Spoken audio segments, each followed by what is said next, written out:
going to Monaco 2022 F1 without crypto, I don't think I would have done it in the fashion that we did it in.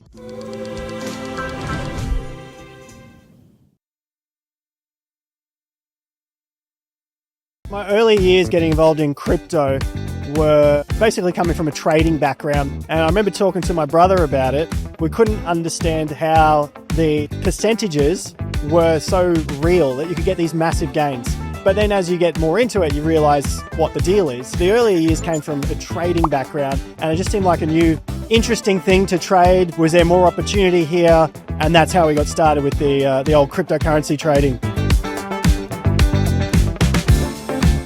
We first discovered the 18-year cycle. This is the US real estate and economic cycle back around 2012. So I was tracking property then, investing in real estate back in Southeast Queensland.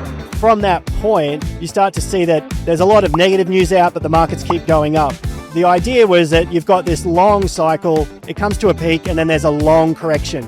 And so how I was able to implement that with Bitcoin and cryptocurrency is that every time we saw a major bear market, you don't know for sure, there's no guarantees, but you had a bit more of an inkling that you've got further upside to go in the overall market. So that's how we've used the 18-year US real estate and economic cycle to our benefit, I guess, with Bitcoin and cryptocurrency for longer swing or longer position trades. But of course, with every good thing, there's going to be a period that comes to an end. And I think that period's coming up.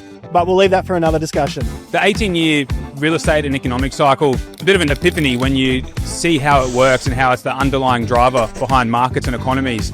So by having that as the framework for making trading and investing decisions just makes things a whole lot easier, and you can piece together different assets within the framework of the largest asset in the world being the land market and the real estate cycle.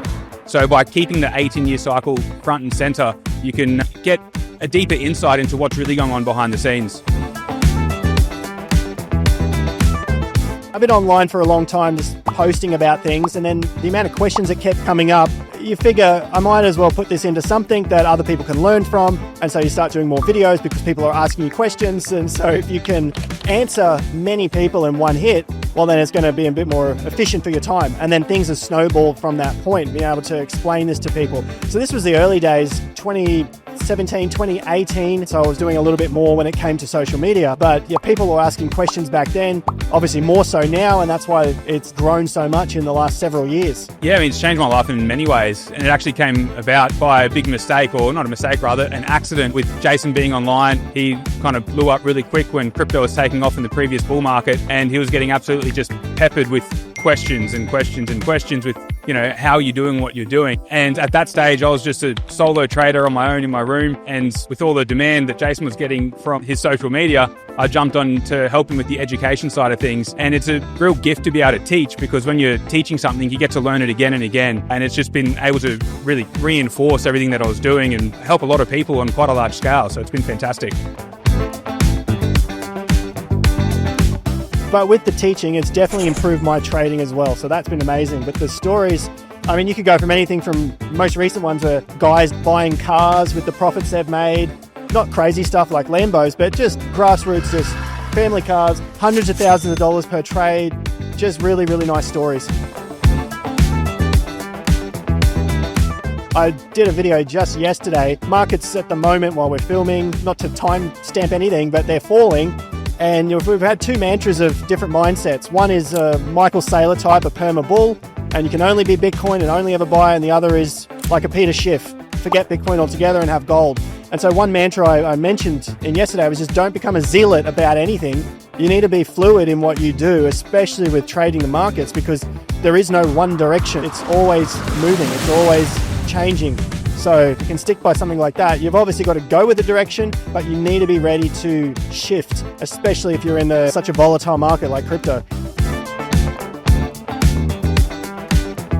The two sides to that, it's not about finding the next tip. It's not about making as many trades as possible. It's essentially just trying to have a goal in mind of what you want to achieve. And sometimes doing less is more. I think it's Warren Buffett or Charlie Munger said, the money's made in the sitting. I mean, that's just another lesson there. You don't have to do as much to make what you think you need to make. Having clear objectives and spending more time on setting objectives than actually making trades Because if you don't have any objectives to begin with, you're going to be trading emotionally and you're not going to have a plan to know what to do when the market is doing something that you haven't expected it to do. A big one coming through from when I started trading was don't go so hard on myself to try and figure it out.